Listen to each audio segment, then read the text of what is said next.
This gold ain't enough. Poor girl places her gold nugget on the counter for a rich prospector. What followed shocked all.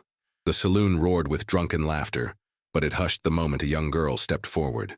Her dress was plain, patched more times than stitched, her hands trembling as she placed a single gold nugget onto the counter. The nugget caught the lamplight, glowing like a promise. Men leaned closer, boots scraping the floorboards.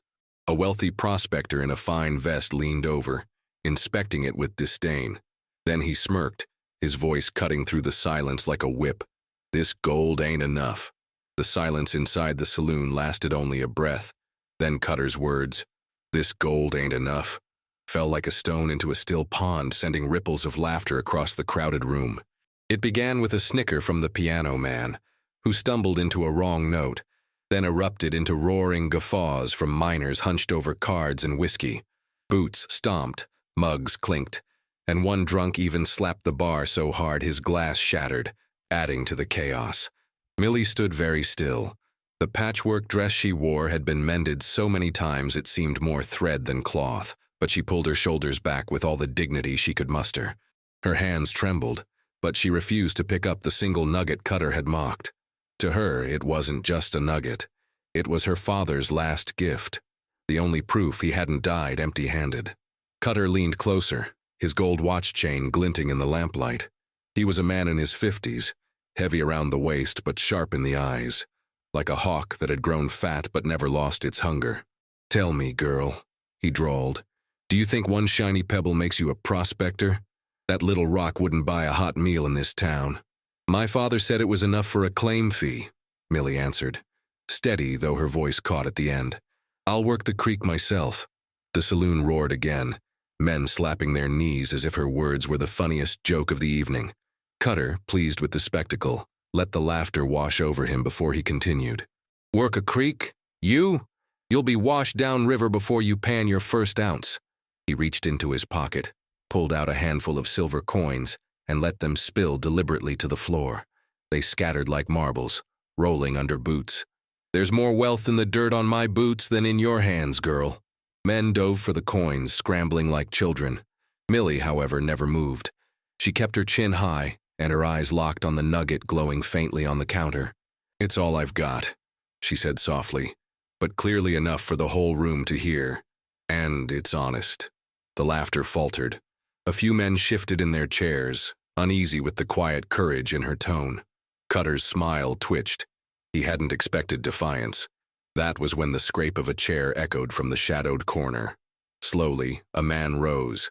His hat brim was pulled low, his beard gray and rough, his coat frayed at the edges like it had seen more winters than washings.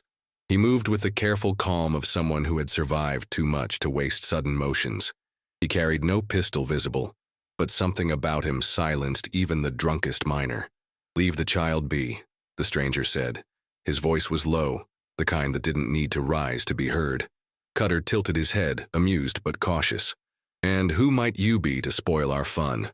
The man stepped into the lamplight. His face was weathered like riverstone, eyes pale as ice water. "Name's Boone," he said simply. He turned to the barkeep. "Take her nugget, write her claim ticket. I'll stand witness before the sheriff." The barkeep froze, torn between Cutter's power and Boone's presence. Everyone knew Cutter controlled half the town, from the sheriff's re-election coffers to the debt of every miner who drank too much on credit. Cutter's lip curled. "You think to cross me over a beggar girl?" Boone didn't flinch. "I think to keep things fair." Cutter raised one finger, and two of his hired men, broad-shouldered, brass knuckles gleaming, pistols hanging low, stood from their table. Their boots thudded heavy as they moved toward Boone and Millie. Boone's stance shifted, subtle, like a mountain cat bracing before a pounce. Millie's heart thudded in her ears. She clutched her satchel against her chest, certain the men could hear its contents rustling. The folded map her father had drawn, the secret she had never dared show anyone. The saloon fell into breathless tension. Cutter leaned back, savoring it. "Teach him some respect," he said. The two hired men reached for their revolvers, and Boone's eyes went cold as winter. The hired men moved like wolves, circling Boone with the confidence of predators who had fought in Cutter's name many times before. Their brass knuckles glinted dull in the lamplight as they squared their shoulders. The crowd shuffled back, forming a ring as though it were a prize fight. Someone whispered a bet, coins clinking, and a ripple of nervous laughter passed through the room. Millie clutched her satchel to her chest and tried to make herself small, but her eyes never left Boone. He stood rooted, calm, his gray beard catching the light. He didn't reach for a weapon. He didn't need to. The first man lunged. Boone sidestepped, swift as a shadow, and caught his wrist mid-swing. In one fluid motion he twisted, drove his shoulder forward, and sent the man crashing to the floorboards with a grunt that shook dust from the rafters. Before the second could react, Boone swung the first man's arm like a lever, forcing him to yelp and drop his revolver. The second guard snarled and drew. The barrel lifted toward Boone's chest, but Boone snapped a hand up and shoved it skyward. The shot rang out, deafening, and splintered the saloon ceiling. Plaster snowed down on the piano, silencing the player. Millie covered her ears, her heart hammering against her ribs. Chaos erupted. Men scrambled for cover, chairs toppled, glasses shattered. Cutter leaned back in his chair, almost amused, though a flicker of unease twitched at the corner of his mouth. He hadn't expected resistance to look so effortless. Boone shoved the second man into a table, sending cards and whiskey flying. The gambler seated there cursed, fists ready. But when he saw Cutter's insignia ring on the guard's hand, he thought better of joining in. "Enough!" the barkeep shouted, but his plea was drowned out by the frenzy. Someone bolted for the door and others pressed back against the walls, eager to see how far this would go. Boone released the first man, letting him sprawl across the sawdust-strewn floor, then placed himself between Millie and the crowd. His hand hovered near the rifle strapped to his back but didn't take it. His voice carried like gravel dragged across stone. "Nobody touches the girl." That was when the batwing doors creaked open. Sheriff Malden strode in, dust clinging to his boots, badge catching the lamplight. His eyes swept the wreckage, the bullet hole in the ceiling, Cutter lounging smug at his table, Boone standing guard, and two groaning men on the floor. "What's all this?" Malden's voice carried authority, though beneath it lay the weary drawl of a man used to cleaning up Cutter's messes. "Your mountains stray here," Cutter said smoothly. "Decided to break my men's bones over a child's lie. She tried to pawn off a trinket as a nugget worthy of a claim." Malden looked at Millie, then at the gleam of gold still sitting stubbornly on the counter. His brow furrowed. "Whose is it?" "It's mine," Millie said, her voice trembling but clear. "It was my father's last find. He died up near Silver Sister Ridge. I only want a claim, Sheriff, that's all." Murmurs rippled through the saloon.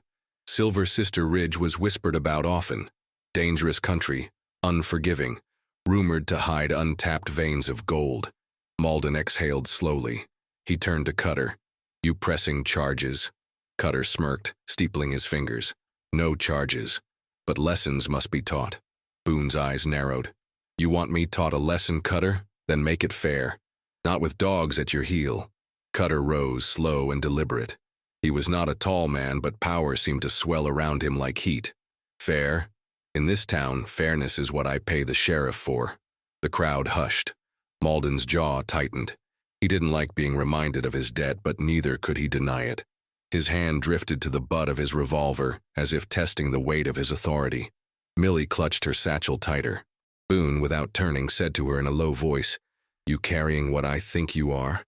Her silence was answer enough. Cutter's eyes sharpened. "What's in that satchel, girl?" Millie's pulse thundered. She wanted to lie, but the words stuck in her throat. She gave the faintest nod. From the open window at the saloon's edge, a shadow withdrew. A man who had been listening slipped away into the street, carrying news straight to Cutter's camp. The tension inside the saloon stretched tight as a whipcord. Cutter's two men, bruised but not broken, pulled themselves upright with murder in their eyes. The crowd pressed back, eager to see blood, but careful not to be caught in the crossfire. Boone eased Millie behind him, shoulders squared, eyes narrowed like a mountain cat sizing up coyotes. "We're leaving," he said. His voice was low, steady, the kind of tone that brooked no argument. Cutter leaned on the bar, brushing plaster dust from his sleeve where Boone's earlier shot had shaken the ceiling. "Leaving? No, Boone. Nobody walks out of here until they learn what happens when they cross me." He snapped his fingers. The two guards lunged together. Boone met the first with a sidestep, catching his wrist and driving a hard elbow into the man's ribs. The second swung wild, brass knuckles slicing the air where Boone's jaw had been an instant before. Boone ducked low, swept the man's legs out, and sent him crashing into a table that collapsed under his weight. The crowd roared. Someone shouted Boone's name, half cheer, half warning. Cutter's face darkened, but he didn't move. He never did. He let his hired fists take the bruises while he sat like a spider at the center of the web. One of the guards staggered up, blood running from his nose, and drew a revolver. Before Boone could react, the sharp crack of another gunshot rang out. The bullet struck the wall, splintering wood inches from the guard's head. "Enough!" Sheriff Malden bellowed, revolver smoking in his hand. He pushed through the crowd, his badge glinting, his jaw set like stone. "I said enough, or I start hauling bodies to the jail." The guard froze, eyes flicking to Cutter. Cutter raised a hand, signaling him to lower the weapon. The man obeyed reluctantly, breathing heavy, fists still twitching for another fight. Malden scanned the wreckage, broken tables, spilled whiskey, the bullet hole in the ceiling. He holstered his gun slowly. This town's already on a knife's edge. One spark, and it'll burn. He turned to Boone. "You, mountain man, you're half a heartbeat from being locked up. You want to protect the girl? Then keep her out of Cutter's shadow." Boone straightened, brushing dust from his coat. She was already in his shadow. Cutter chuckled, but it was an ugly sound, low and sharp. "You think you've saved her, Boone, but you've only bought her time. She's hiding something, and when I find out what—" He let the threat hang, his eyes gleaming as they flicked toward Millie's satchel. Malden's gaze followed, and for the first time that night, doubt crossed his face. He saw more than a ragged girl with a pebble. There was weight in that satchel, and it wasn't just fabric. Millie's breath caught. She could feel the outline of the folded map pressing through the canvas, as if it had its own heartbeat. Cutter knew. He didn't need to search her. His instincts had sniffed it out. "Take the girl and go," Malden said finally, his voice rough. "Before I change my mind." Boone placed a steadying hand on Millie's shoulder. They walked toward the door, the saloon parting like water before them. Cutter's men glared but didn't move. Cutter himself remained seated, smiling as though he had already won. As Boone pushed open the batwing doors, a bottle shattered against the frame inches from Millie's head. She gasped, stumbling. Boone spun, rifle raised, eyes scanning for the thrower. But Cutter only lifted his glass in mock salute, his grin spreading wide. The crowd burst into nervous laughter, but it rang hollow.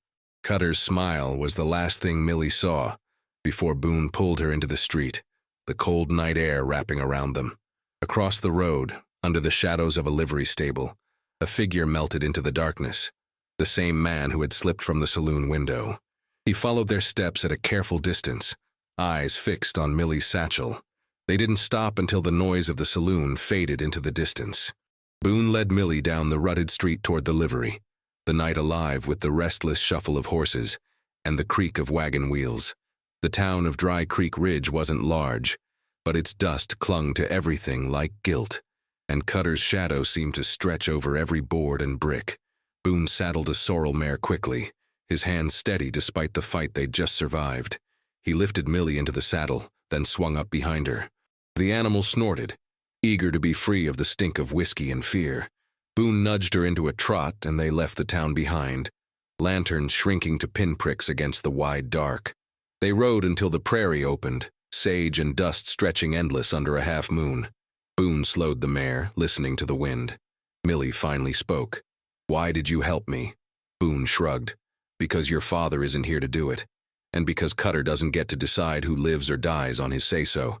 Silence stretched between them, broken only by the mare's hooves. Millie pressed her satchel close.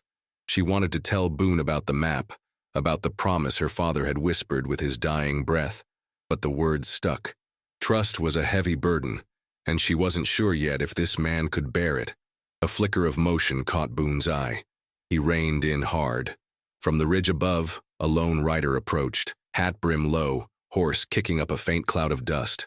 Boone's hand drifted toward his rifle, but he relaxed when he saw the glint of a badge. Sheriff Malden drew up alongside them, his horse breathing heavy. "You're playing a dangerous hand," he said without preamble. "Cutter doesn't forget." He doesn't forgive. Boone met his gaze. I've crossed worse men. Not in this town, Malden answered flatly. He looked at Millie, his eyes softer. Girl, Cutter already suspects you carry more than that pebble. If he's right, you'll have a price on your head before the week is out. He'll send men. He'll send wolves. Millie swallowed hard. It's my father's, she whispered. I can't let Cutter have it. Malden's jaw tightened. Then you'd better keep moving. Stay off the main trail, no campfires, don't trust anyone who rides alone. He paused, then leaned closer. And don't bring trouble back into town. I can't protect you out here. Boone gave a single nod. Fair enough. Malden studied him a moment longer, then turned his horse and rode back toward town, the sound of hooves fading into the night. Millie watched him go, unease tightening her chest. She looked back at Boone. Do you believe him? That Cutter will send men after us? Boone adjusted his rifle strap, scanning the horizon. I'd bet my last cartridge on it. The mare snorted, ears flicking back. Boone followed her gaze and saw a faint glimmer on the far ridge, moonlight flashing on glass. Someone was watching them through a spyglass. They rode until the lights of Dry Creek Ridge were swallowed by the prairie night. Boone guided the mare toward a stand of cottonwoods beside a narrow stream, their leaves whispering under the breeze.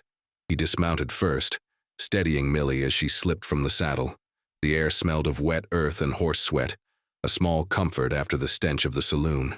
Boone loosened the mare's girth and let her drink from the creek. This'll do for the night, he said, scanning the horizon. His eyes lingered on the ridges, shadowed in moonlight. No fire. Cutter's men will be sniffing for smoke. Millie nodded, clutching her satchel as though it were her lifeline. Her heart beat so fast she feared Boone might hear it. For hours she had held her tongue, unsure whether to speak. But now, with the silence heavy between them, she drew a breath. My father left me something, she said quietly, before he died. Boone straightened from the mare, his silhouette broad against the stars. What is it?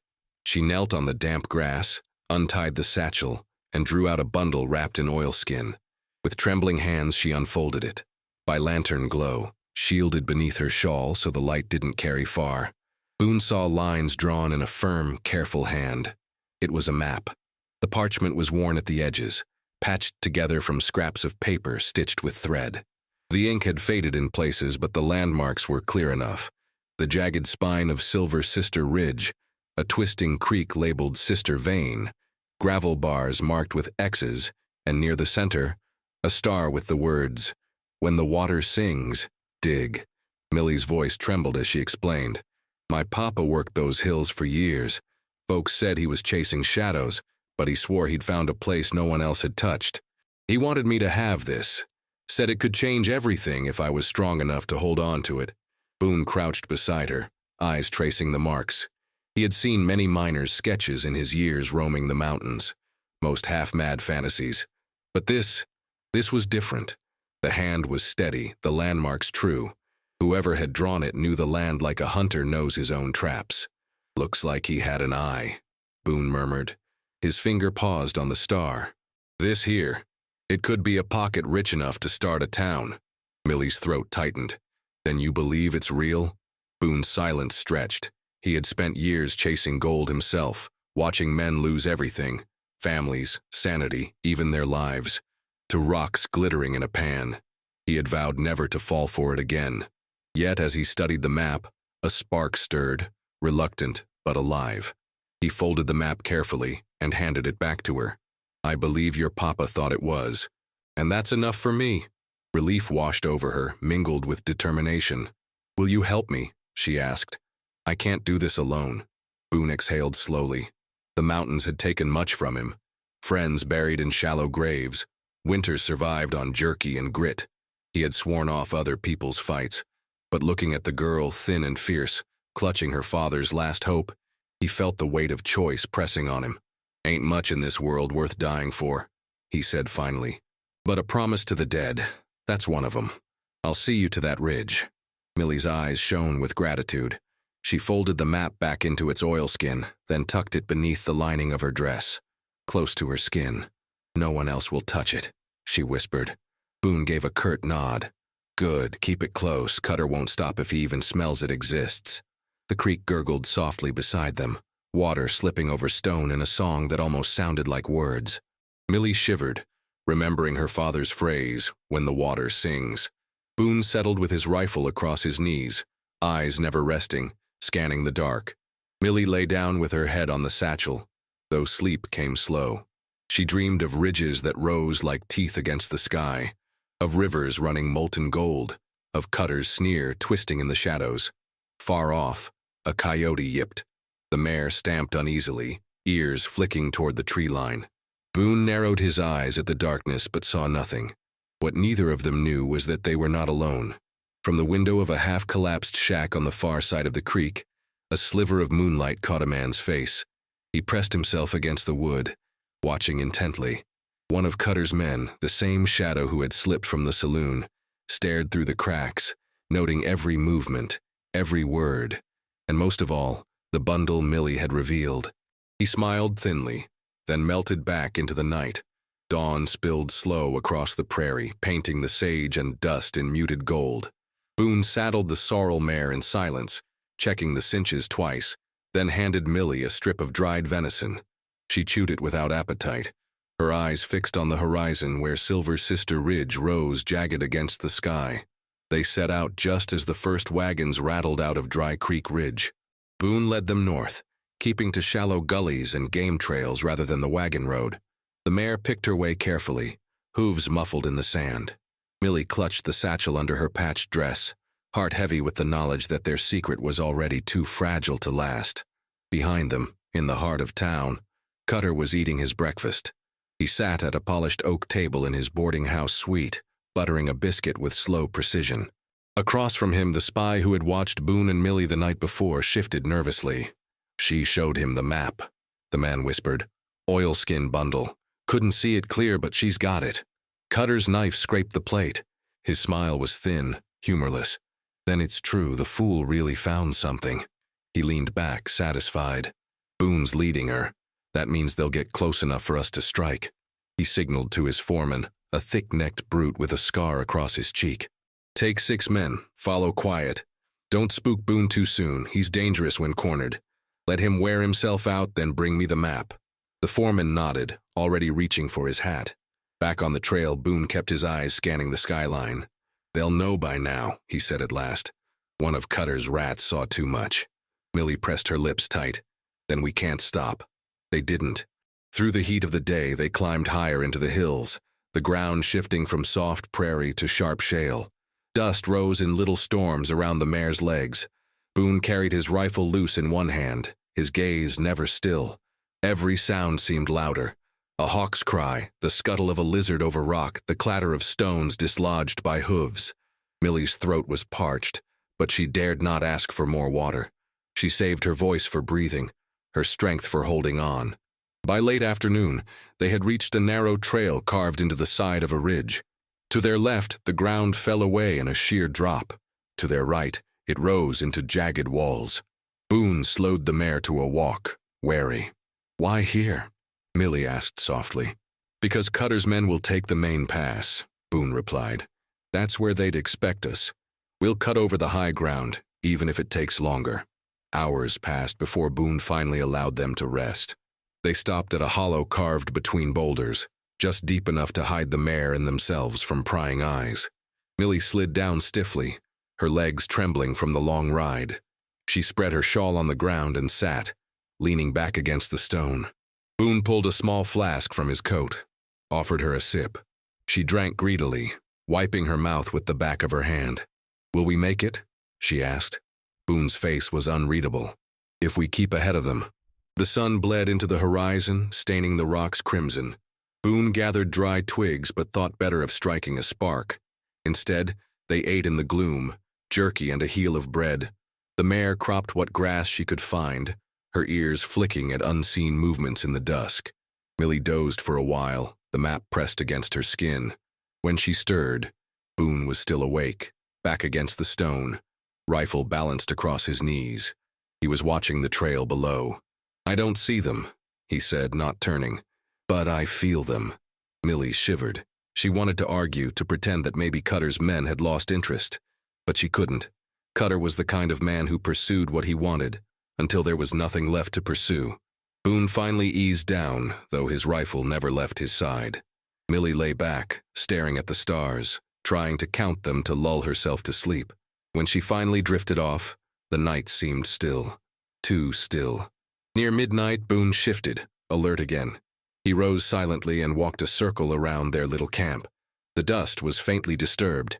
His boot brushed an imprint, wide, sharp at the toe, iron heel. Someone had been there, close enough to touch them as they slept. He bent lower. The tracks led in a half-moon around the boulders, then vanished back into the dark. Boone staggered against the canyon wall, his hand pressed tight against his side. The bullet had grazed him, but the blood spread hot beneath his shirt, soaking the fabric. He gritted his teeth, refusing to give Cutter the satisfaction of hearing a cry. "Boone!" Millie's voice cracked with fear. She scrambled to his side, slipping her arm under his to hold him upright. "I'm fine," Boone rasped, though his knees buckled with each step. His face was pale in the moonlight, jaw clenched as he forced himself forward. The canyon echoed with shouts. Cutter's men were closing in, their boots scattering gravel, voices bouncing off the walls like a pack of hounds. Boone looked up, gauging the shadows. "This way," he muttered, pushing Millie toward a cleft in the rock. They stumbled through narrow passages until the canyon widened into a dry wash.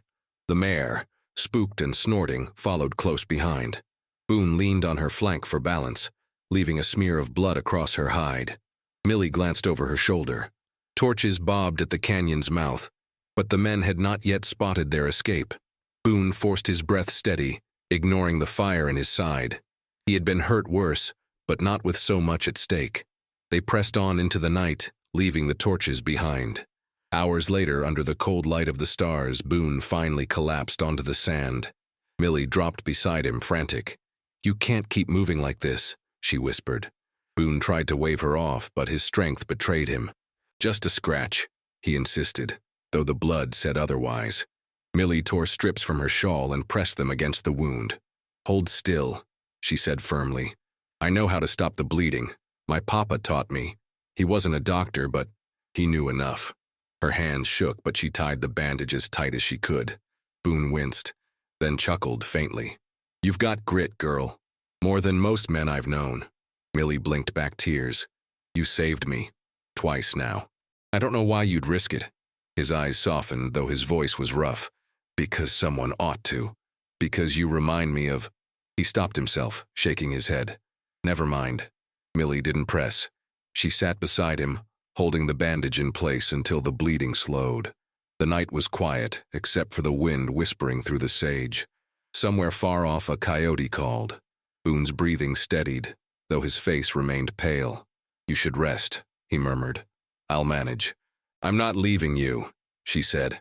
Her voice carried the same stubbornness she'd shown in the saloon, when she refused to pick up Cutter's coins. Boone gave a faint smile. "Then we'll see this through together." She stayed awake long after his eyes closed, watching the stars shift overhead. Memories of her father surfaced, his rough hands guiding hers as she learned to hold a pan, his quiet laugh when she asked if gold really sang in the water. He had believed in this map. She had to believe, too. Finally, exhaustion dragged her down.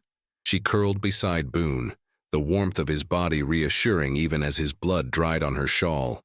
Sleep claimed her in fragments, broken by the rustle of the mare and the echo of pursuit somewhere in the distance. When the first pale light of dawn touched the horizon, Millie stirred. She sat up slowly, careful not to wake Boone. He was still alive, breathing shallow but steady, his beard damp with sweat. Relief washed over her, until she reached instinctively for her chest. The space beneath her dress was empty. Her heart lurched. She scrambled to the satchel, tearing it open. Gone. The oilskin bundle, her father's map, was gone. She turned in every direction, eyes wild. Only the empty wash stretched before her, dust unbroken except for Boone's blood-darkened footprints. Someone had been there in the night, close enough to steal the one thing she couldn't lose. Her father's promise had vanished into the dark. Millie's heart hammered as she tore through the satchel again and again, praying the oilskin bundle might have slipped into a corner. But it was gone. She pressed her hands to her face, willing the tears to stay back. Boone stirred, his eyes opening, pain clouding them. "What's wrong?" he asked, voice hoarse. "The map," she whispered. "It's gone." Boone pushed himself up with a groan, leaning against the canyon wall. His jaw tightened as he scanned the ground. "Tracks," he muttered, pointing to faint impressions in the dust. Lighter than Cutter's hired boots, smaller, deliberate. Millie's mind spun. She remembered the man who had carried their water skins from Dry Creek Ridge, a drifter Boone had paid in coin to help them load supplies. He had seemed harmless, hungry more than dangerous. She had barely noticed him since. Boone cursed under his breath. That thief was never after wages. He was waiting for a chance. Millie shook her head, angry tears cutting down her dusty cheeks. How could he? It wasn't his. "It's gold," Boone said grimly. "Gold twists men faster than a hangman's rope. He'll take it straight to Cutter." They had no strength to chase that morning. Boone's wound slowed him, each step a battle. Millie helped him back to the mare, and together they followed the trail as best they could. By dusk, they reached the outskirts of town again, hiding among cottonwoods near the freight road. From their perch they saw him, the drifter, face gaunt but eyes alight with triumph, striding into Cutter's boarding house. In his hands, unmistakable even at a distance, was the oilskin bundle. Millie's stomach twisted. Boone's hand settled heavy on her shoulder. "Now we watch." Inside, the scene unfolded. Cutter sat behind his polished desk, sipping brandy. The drifter set the bundle down with a flourish. Cutter untied it, spread the map wide, and studied the markings with a predatory smile. "You've done well," Cutter said smoothly. He reached into a drawer and pulled out a leather pouch, the clink of heavy coins spilling into the room. Gold dust, nuggets, silver dollars, more than the drifter had ever seen. The man's eyes gleamed as he scooped the pouch into his arms. "You'll keep your word?" the drifter asked nervously. Cutter's smile never reached his eyes. "Of course." The drifter left with his fortune, shoulders straight as though he'd finally claimed a place in the world. He never noticed Cutter's foreman stepping into the alley behind him. Moments later, a muffled cry broke the night, followed by silence. Millie shivered. Boone's expression hardened. Cutter doesn't share. Through the window, they saw Cutter fold the map with care, tucking it inside his vest. He dismissed his men with a curt wave, then donned his riding coat and hat. Alone, he saddled his black stallion and rode out of town under the cover of darkness. "He's not waiting for his men?" Millie whispered, disbelief in her voice. Boone shook his head. "Greed doesn't wait. He wants the gold before anyone else can touch it." Millie's hands clenched into fists. "Then we can't stay here. We can't let him take it." Boone grimaced, the effort of sitting upright draining him. "Girl, I can't ride tonight. The wound—" He broke off, coughing, pressing a hand to his side. Millie steadied him, but her gaze stayed fixed on the dust cloud fading into the hills. Cutter's silhouette was already a dark smear against the rising moon. She thought of her father's words. When the water sings, dig. His hope, his legacy, his sacrifice, all of it would vanish into Cutter's greedy hands if she did nothing. "I have to follow him," she whispered. Boone looked at her sharply, eyes full of warning. "Alone you won't stand a chance." "I don't have a choice," she said, voice trembling but fierce. "It's mine, my father's. If I don't go, Cutter wins." Boone reached for her wrist, but his strength failed. His hand fell back to his lap. "At least wait till I—" But Millie was already pulling the mare's reins free, her small frame silhouetted in the moonlight as she climbed into the saddle. Boone called after her, but the night swallowed his voice. She dug her heels into the mare's sides. The horse surged forward, carrying her after the black stallion that raced toward Silver Sister Ridge. The road stretched ahead like a ribbon of shadows, and Cutter's dust trail glowed faintly under the moon. Millie set her jaw. Whatever awaited in the mountains, she would face it. Millie urged the mare onward, her eyes locked on the faint dust trail Cutter had left across the hills. Every hoofbeat echoed like a clock ticking down the last seconds of her father's legacy. The night wind cut sharp against her face, but she bent low in the saddle, refusing to lose sight of the trail. Behind her, a harsh cough broke the rhythm. She pulled on the reins, startled to see Boone pushing a second horse hard to catch up. His body swayed in the saddle, his coat darkened by blood at the side, but his expression was carved from stone. "You shouldn't be here," Millie cried. "Try and stop me," Boone growled. "If you think I'm letting you chase Cutter alone, you're madder than he is." The mare tossed her head as Boone pulled alongside, sweat glistening on his brow. His eyes were shadowed with pain, but the fire in them hadn't dimmed. "You'll need me before this is over, so quit arguing and ride." Millie clenched her jaw. Part of her wanted to beg him to turn back, to rest, but she knew it was useless. He was stubborn as the ridges themselves, and she was glad for it. With a sharp kick, they pressed forward together. The land grew harsher as they climbed. Gone was the soft sage of the prairie. Here the earth cracked in jagged slabs, and the wind howled through canyons like a living thing. Dust devils whirled across the flats, stinging their eyes, while vultures circled overhead as if already promised a feast. Boone pointed toward the rising shape of Silver Sister Ridge. "That cut there," he rasped, "leads to the hidden valley your map marked. Cutter knows it too now." They pushed the horses into a trot, weaving through gullies and dry washes. More than once Millie glanced back, certain she saw riders on the horizon, but the distance wavered with heat and shadow. Boone didn't doubt it. "Cutter won't have ridden alone," he muttered. "He'll have men dogging our trail." As daylight spread, the landscape turned unforgiving. Sharp rocks jutted from the earth, slicing at the horses' hooves. The air grew thin, dry enough to crack lips and parch throats. They stopped only long enough to let the animals drink from a muddy trickle of water before pressing on. Boone's wound slowed him, each bump in the trail tightening his jaw, but he refused to complain. Millie caught him swaying more than once. She rode closer, steadying his reins with her hand when his grip faltered. "You're bleeding again," she said. "I'll bleed later," he answered through clenched teeth. "Right now, Cutter's getting closer to your father's gold." By afternoon, the trail narrowed into a canyon pass lined with twisted pines. Their shadows stretched long across the ground, twisting into shapes that looked like reaching fingers. Millie shivered. Boone lifted his hand, signaling to stop. "There," he whispered. She followed his gaze. Hanging from one of the trees at the canyon's bend was a body. A man, limp, his boots dangling lifelessly above the dust. The rope creaked as it swayed. Millie's breath caught in her throat. Her stomach turned as recognition struck. "It's him," she whispered. "The drifter, the one who stole the map." Boone dismounted with effort, staggering toward the tree. The dead man's eyes were wide open, his tongue swollen, face purpled by the noose. Pinned to his chest with a hunting knife was a scrap of paper, scrawled in bold letters, "No one cheats me." Millie's hand flew to her mouth. She stared at Boone, horror dawning. Cutter had left the body like a marker, a warning to anyone who might cross him. Boone pulled the note free, his expression grim. "This is what greed buys," he said quietly. "Cutter doesn't just want the gold. He wants to own fear." The wind moaned through the canyon, rattling the branches so the corpse swayed like a grim pendulum. The horses stamped nervously, ears twitching at the scent of death. Millie clutched the saddle horn, her knuckles white. "If he'd do this to his own man." She swallowed hard. "What will he do to us?" Boone folded the note and tucked it into his coat. His voice was low, steady. "We'd best not give him the chance to decide." He looked to the ridge beyond, where the hidden valley waited like a secret carved into stone. Cutter was ahead, but not untouchable. Boone swung back into the saddle, his face pale but determined. "Ride," he said. Millie urged the mare forward.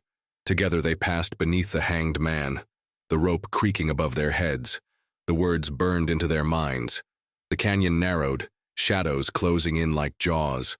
Somewhere ahead, Cutter was riding fast, and the race was not yet lost. By late afternoon, the land began to change. The ridges that had loomed harsh and jagged softened into a winding canyon that funneled them toward a valley hidden deep in the mountains. Boone slowed his horse, scanning the stone walls. "We're close," he murmured, his voice rough from exhaustion but steady with conviction. Millie felt it too. The air carried a coolness that didn't belong to the desert scrub. The wind smelled of wet rock, green growth, something alive. She leaned forward in the saddle, straining to hear what her father had once described, "when the water sings." They rounded a final bend, and the world opened. The valley lay like a secret cradled between the peaks. A stream ran clear and fast through the center, catching the sun in flashes of silver. Along its edges, gravel bars sparkled with flecks that shone unmistakably. Gold, real and abundant. The very sight of it stole Millie's breath. She dismounted without thinking, knees buckling as her boots sank into soft earth. She crouched by the stream, cupping water into her palm, staring at the glittering flecks that clung to her skin. "Papa was right," she whispered, tears springing to her eyes. "It's here, it's all here." Boone slid from his saddle slower, wincing at the pull of his wound. He stood beside her, gazing across the valley. For a long moment, his expression was unreadable. Awe mingled with something darker. He had seen gold before, seen it drive men past reason, but even he could not deny the truth of what lay before them. Then the spell broke. A low voice carried across the water. "Well, ain't this a sight?" Millie froze. Boone's head snapped up. On the far side of the stream, shadows moved among the cottonwoods. Cutter's black stallion stood tethered nearby, and behind it a cluster of men emerged, rifles gleaming in the failing light. Cutter himself stepped forward, the map tucked into his vest. His smile was slow, triumphant. "I knew you'd lead me true, Boone. And you, little lady, your papa may have drawn the lines, but you were the one fool enough to show them." Millie's heart pounded. She scrambled backward, the hem of her dress dragging in the mud. Boone stepped between her and Cutter's men, his shoulders squared. "You killed your own thief," Boone said flatly. "Hung him up like a warning sign." Cutter shrugged, unconcerned. "He served his purpose. A man should know his worth, and his ended the moment he handed me that map." His men fanned out, rifles raised, forming a half circle along the stream bank. The light caught their barrels like tiny flashes of lightning. Boone's gaze flicked over them. 6, maybe 7, all well-fed, well-armed, and loyal enough to Cutter's gold to fight without question. "You don't need the girl," Boone said, his voice low. "Let her walk away, take your gold and choke on it, but leave her be." Cutter laughed, the sound sharp and humorless. "Walk away? With what she knows? No, Boone, she's part of this now. Either she belongs to my camp or she disappears into the ground." Millie's throat tightened. She wanted to shout, to beg, but Boone's hand lifted slightly, a quiet gesture telling her to hold her tongue. The water sang over stone between them, bright and innocent against the darkness of men's greed. For a heartbeat all was still, the horses restless behind them, the setting sun painting the ridge in fire, Cutter's eyes gleaming with hunger. Boone inhaled deeply, then shifted his rifle from the crook of his arm to his shoulder. The old, familiar motion seemed to settle him. He sighted down the barrel, the steel steady despite the blood still staining his side. Across the stream, Cutter's smile faltered just slightly, as the weight of Boone's intent became clear. The valley held its breath. Boone's finger brushed the trigger. The valley lay hushed, as though the land itself waited to see what men would do with its secret. Sunlight broke low across the ridge, gilding the water in molten fire, but no one dared move. Boone's rifle aimed steady, Cutter's men tense with their fingers curled near triggers. Cutter stepped forward, his boots sinking into the damp earth. He spread his arms like a preacher addressing a congregation. "This valley belongs to me now," he said, his voice rich with triumph. "Lay down your arms, hand over the girl, and I might let you walk away with your skins." Millie's breath hitched, fury burning in her chest. She stepped out from behind Boone before he could stop her. "You'll never have it," she shouted, her small frame trembling with defiance. "This was my father's. He died for it. I won't give it to you." Cutter laughed, the sound cutting like broken glass. "Your father died, poor girl. That's what comes of chasing dreams bigger than your hands can hold. You think I'd risk men and blood for sentiment?" He gestured toward the stream glittering at his feet. "No, I risk it for this. For gold enough to choke the world." One of Cutter's men shifted nervously. Boone caught it. A glance between them, uneasy at their leader's hunger. Boone's voice rumbled, steady and deep. "You want mercy, Cutter? Then show it first. Let the girl go." "Mercy?" Cutter's eyes sharpened. "Mercy's for the weak. This is how the West works, Boone. The strong take. The weak feed the buzzards." Millie's fists balled at her sides. She raised her chin, meeting Cutter's gaze without flinching. "Then you'll have to kill me, because I'll never be part of your greed." The words struck the camp like a spark in dry grass. Cutter's smile faded, his hand twitching near his revolver.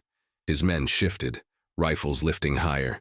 Boone lowered his stance, rifle stock snug against his shoulder. "Don't do it, Cutter," Boone warned. The first bullet out of this valley will write your epitaph." The stream burbled on, mocking the silence that followed. Even the birds in the cottonwoods had gone still, as if the valley itself had hushed for the reckoning. Cutter's face hardened into something cruel, the mask of a man who had long ago traded conscience for ambition. "Kill them both," he ordered coldly. Millie gasped. Boone's jaw tightened. He saw the barrels rise, the men ready to obey without hesitation. His eyes flicked once to Millie, standing small and proud in the face of death, and he made his choice. In the breath before chaos, time seemed to slow. Boone felt the weight of the rifle against his shoulder, the sure press of the trigger beneath his finger. He thought of the men he had buried in the mountains, of promises broken, and of this girl who stood with a courage that outshone her years. The valley exhaled. Boone squeezed the trigger. The rifle cracked like thunder. The rifle blast echoed across the valley like a crack of judgment. One of Cutter's men pitched backward into the stream, his rifle tumbling into the current. The spell of silence shattered. Chaos erupted.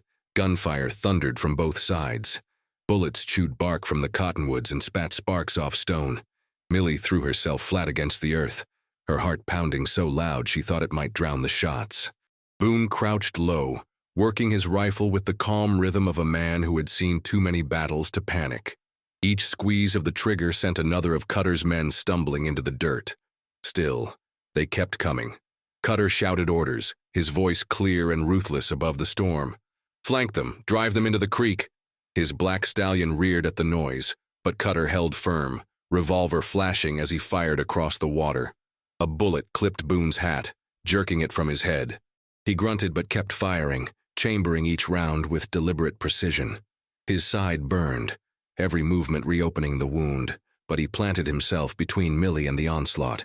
"Stay behind me," he barked, shoving her back as he pivoted to fire on a man creeping up the rocks. The shot hit true, the man tumbling down in a spray of dust. Millie crawled toward a boulder, clutching a pistol Boone had shoved into her hands earlier. It felt heavy, alien, but she raised it with trembling arms when one of Cutter's men charged her. She squeezed the trigger. The shot went wide, shattering stone, but the sound startled the attacker long enough for Boone's rifle to finish the job. The air filled with smoke and the acrid tang of gunpowder. The once peaceful valley now stank of blood and fear. Two more of Cutter's men fell, one clutching his throat, the other spinning sideways with a curse that died in his mouth. Cutter fought like a man possessed. He moved through the chaos with uncanny luck, bullets whistling past him but never striking. His revolver barked again and again, forcing Boone and Millie to duck low. Even when one of his own men collapsed at his feet, Cutter never faltered. He was a man drunk on the scent of gold, invincible in his own mind. Boone felt his strength slipping. His hands, steady as iron hours ago, trembled with fatigue and blood loss. He reloaded slower now, teeth gritted against the pain. Yet every time a shot rang near Millie, he forced himself upright again, body a shield, rifle barking fire. "Boone!" Millie cried, seeing him sway. She scrambled to his side, pulling him down just as a bullet slammed into the rock where his chest had been. Dust rained over them. She pressed a hand to his wound, hot blood seeping between her fingers. "You can't keep this up." His eyes burned with defiance. "So long as you're breathing, girl, I'll stand." He shoved her behind cover once more, raised the rifle and fired. Another man dropped. Only Cutter remained, teeth bared in a grin that looked more like a snarl. Smoke curled around him, his revolver still gleaming. He advanced slowly, step by deliberate step, boots splashing through the shallow stream. Each shot he fired drove Boone and Millie deeper into their cover, until the sound of his footsteps was all Millie could hear. The revolver clicked empty. Cutter paused only to reload with swift, practiced movements. Boone tried to rise, but his legs buckled. Millie grabbed the pistol again, her hand shaking, but before she could aim, Cutter was on her. He lunged, quicker than she expected, and seized her arm in a bruising grip. She cried out, the pistol falling into the dirt. Boone struggled to lift his rifle, but his vision blurred, his strength drained. Cutter yanked Millie upright, pulling her against his chest. The cold steel of his revolver pressed hard against her temple as he sneered at Boone. "One more move," he hissed, "and the girl dies here in the mud." The valley went still again. broken only by the stream's cruel singing and Boone's ragged breath. Cutter's grip on Millie was iron, his revolver pressed hard against her temple. She could feel the hammer drawn back, the faint tremor of his breath hot against her ear. Boone stood 10 paces away, swaying on his feet, his rifle raised but his strength waning. One wrong move and it would end with Millie's blood spilled into the dirt. The stream whispered through the valley, its glittering current mocking the stillness of men frozen in violence. Boone's chest heaved, his vision narrowing, but his eyes never left Cutter's. "Drop it, Boone," Cutter snarled. "You're half dead already. You don't get to choose how this ends." Millie's heart pounded, her mind racing. She remembered her father's words, the nights when he had told her stories under the glow of a lantern. "Gold will test you, Millie. Don't let it own you. Make it serve you." And then she felt it, the small lump in the pocket of her dress. The nugget, the same piece she had laid on the saloon counter, mocked and dismissed. The beginning of all of this. Slowly, without Cutter noticing, her fingers curled around it. Smooth, solid, warmer than she expected from the heat of her body. Boone's knees buckled, and for a heartbeat Cutter's grin widened, certain the mountain man was falling. "That's it," Cutter hissed. "Kneel. Watch while I take what's mine." But Millie's eyes burned bright with something fiercer than fear. In one swift motion, she wrenched her free hand from Cutter's grasp and hurled the nugget straight at his face. The gold struck him across the cheekbone with a sharp crack. His head jerked sideways in surprise. For the briefest instant, his grip loosened, his revolver wavering off target. It was all Boone needed. With a roar that came from somewhere deeper than pain, Boone lifted his rifle and fired.